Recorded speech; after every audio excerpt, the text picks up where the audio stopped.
Quart de finale retour de Ligue des Nations, occasion parfaite de tenter un prono sur Unibet, 100 € remboursés sur votre premier pari grâce au lien en description, conditions pour jouer en bas de l'écran.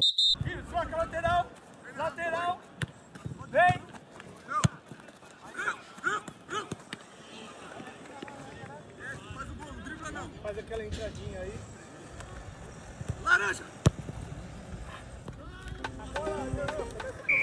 L'équipe, j'espère que vous allez bien. Aujourd'hui, nouveau 5. Au programme du jour, un bilan de la première manche des quarts de finale de Ligue des Nations, dont la défaite de l'équipe de France en terre croate, les mots forts de Lamine Yamal au sein de la presse espagnole, la nouvelle menace autour de Mbappé suite au tir au but polémique de Julián Alvarez lors du derby madrilène en Ligue des Champions, quelques informations sur le prochain mercato, avant de conclure en images par la compile de buts traditionnelle. Vous connaissez le dicton, les amis, avant d'entrer dans le vif du sujet, je vous demande un service, celui évidemment de lâcher votre plus beau like. C'est toujours gratuit, rapide et important pour le référencement. Merci à tous ceux qui le feront, vous êtes les boss.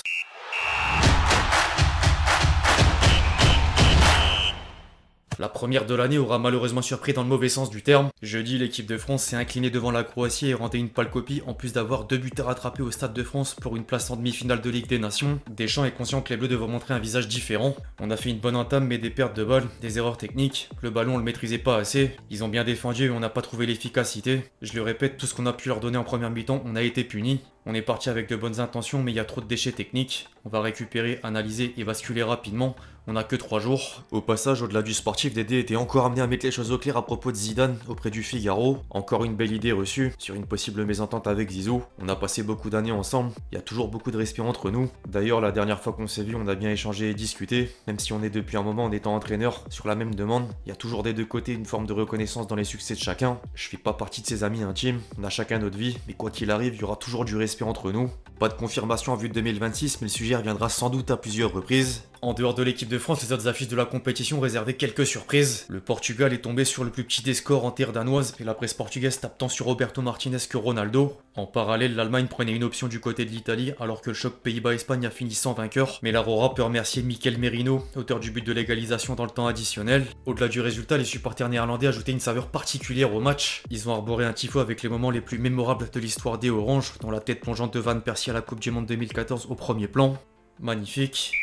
Lamine Yamal vient quant à lui livrer un entretien chez les médias espagnols. L'attaquant de 17 ans s'est confié dans les colonnes de AC Sport pour aborder plusieurs sujets, du Barça jusqu'à l'Espagne, en passant par l'aspect individuel. Il est évidemment focus sur la prochaine échéance internationale à l'instant T. C'est un titre que j'ai pas et ça me motive vraiment à jouer ce Final Four de Ligue des Nations. Les jeunes veulent juste jouer et s'amuser, et rien d'autre ne leur vient à l'esprit. Le football, en plus d'être notre métier, est ce que nous aimons faire le plus. Et j'ai aucune plainte à formuler sur la surcharge du calendrier. Parfois quand je termine un match, je me dis ouf, il reste encore 3 jours avant le prochain. Pour moi, le truc des 72 heures, c'est l'inverse. Je termine un match et j'ai déjà hâte d'en jouer un autre. La vérité, c'est que je suis pas trop inquiet que les gens parlent de ces choses. L'important, c'est de bien jouer, de gagner et de profiter. Quand tout ça arrive, le reste importe peu. Je préfère qu'il compte le nombre de jours qu'il faut pour marquer un but plutôt que de dire que je joue mal. Le bourreau de l'équipe de France au dernier Euro expliquait d'ailleurs qu'Espagne-France lui a fait passer un cap. La vérité, c'est qu'il y a un avant et un après ce but contre la France. Jusque-là, je prenais tout plus calmement, pensant qu'à seulement 16 ans, mon rôle dans l'équipe était de contribuer, et c'était tout. Mais depuis ce but, j'ai réalisé que je pouvais faire plus, aider davantage et être un acteur important, capable de tirer les ficelles dans les moments difficiles. Lamine Yamal s'est ensuite penché sur les ambitions du Barça. Pour tout supporter du Barça, la Ligue des Champions est le titre le plus spécial, mais notre objectif c'est le triplé. Si je devais choisir, ce serait la Coupe d'Europe. Au final, c'est presque toujours Barça-Madrid. L'Atlético rend les choses difficiles et je les abandonnerai pas en Liga, loin de là. Mais il y a toujours Madrid et le Barça, qui sont aussi en Coupe et en Ligue des Champions. Donc je pense que oui, ce sera Madrid. Tant que le Barça est en finale, peu importe qui sera l'adversaire, mais si c'est Madrid, ce sera encore plus spécial, ce serait quelque chose d'unique. Il voit désormais un nouveau favori à la victoire finale, et pas n'importe qui. Nous sommes favoris pour la Ligue des Champions. Quand la phase de championnat s'est terminée, j'ai dit que Liverpool était favori car ils étaient premiers. Et maintenant qu'ils sont tombés, c'est nous. Le Barça n'a peur d'aucun adversaire. Nous sommes une équipe différente de l'année dernière lorsque nous avons perdu contre le PSG.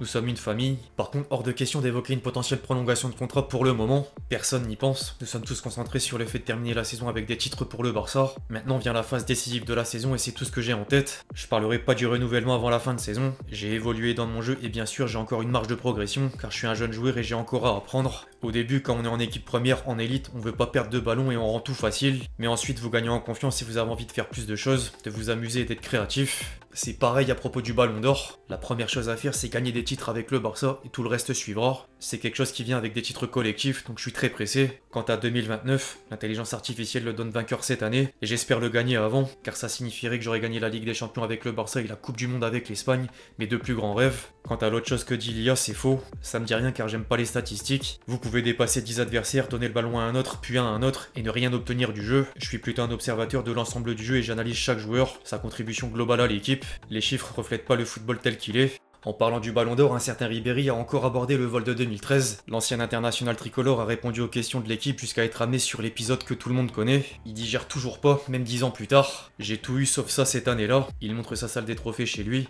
La Ligue des Champions, le doublé Bundesliga Coupe d'Allemagne, le championnat du monde des clubs, le titre de meilleur joueur européen. C'était l'année parfaite, je pouvais pas faire mieux. Ce Ballon d'Or restera à jamais une injustice. Je cherche encore l'explication même si certains m'en ont donné. Je comprendrai jamais qu'on ait repoussé la clôture du scrutin de plus de 15 jours. J'étais en tête chez les journalistes. Si le vote avait été le même qu'aujourd'hui, j'aurais gagné. Mais Messi et Cristiano Ronaldo m'ont toujours montré du respect. Ils savaient que j'étais à leur table. En toute humilité, en 2013, j'avais rien à leur envier. En parallèle, il tenait à clamer son amour pour la France en même temps de répondre à certains détracteurs. En Allemagne, je suis à la maison. Mais attention, j'aime la France, mon pays. J'oublie rien de mes étapes, de mes galères. Il y a eu des situations pas faciles, j'ai fait des conneries, je le sais, mais qui n'en fait pas? Il y a eu des injustices aussi. J'ai surtout été critiqué par des personnes qui ne connaissent pas le foot de l'intérieur, mais j'ai toujours été respecté par les footballeurs. Eux, ils savent.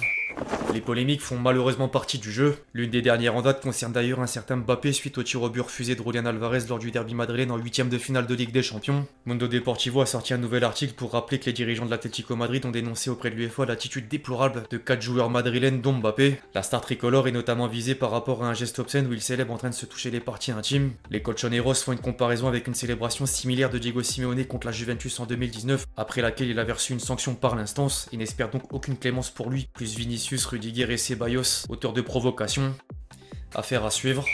En parlant du Real Madrid, le PSG aurait l'intention de se venger suite au départ de Mbappé. Marca stipule que la direction parisienne s'est d'ores et déjà activée pour signer de jeunes talents du centre de formation de la Maison Blanche, dont le milieu offensif de saison Brian Bugarin, tout juste sous contrat professionnel. Il a remporté le tournoi Al-Cas organisé à Doha au Qatar face au PSG. Nasser Al-Khelaifi remettait le trophée aux joueurs et le quotidien madrilène avance que des recruteurs du club français étaient présents sur place pour observer des pépites de la Fabrica.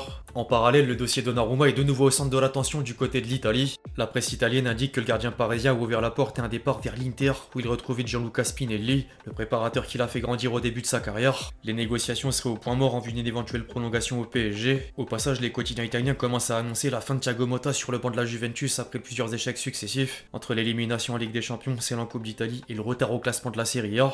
Les dirigeants de la vieille dame sont sur le point de nommer Igor Tudor avec des options en fonction des résultats dans la dernière ligne droite de la saison. Le prochain mercato est encore loin mais certains cadres européens prennent de l'avance. À l'image de Chelsea, le club londonien a bouclé les signatures de Giovanni Quanda et Dario Essugo en provenance du Sporting pour une somme totale de 74 millions d'euros. Le second arrivera en fin de saison mais le premier à l'été 2026. Avant de conclure la vidéo, les amis, tradition oblige, la compile de buts.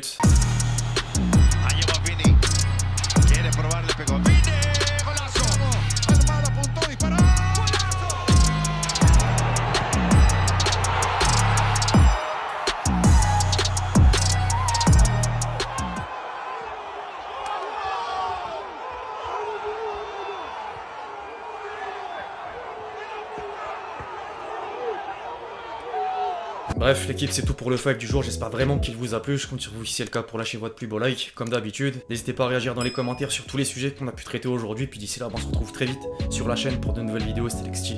Ciao ciao.